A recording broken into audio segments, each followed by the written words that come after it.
Super గా ఉంది. Curd rice, curd rice మాత్రం ఎంత బాగా తీసుకుంది.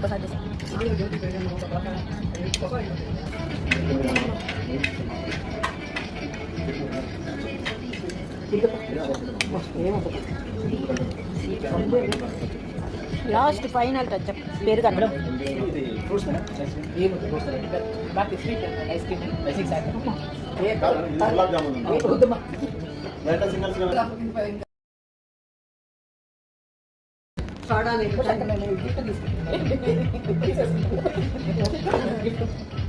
అందరు కూల్ డ్రింక్లు తెప్పించుకుంటే నేను మాత్రం సోడా. ఎందుకంటే షుగర్ ఉంది కాబట్టి.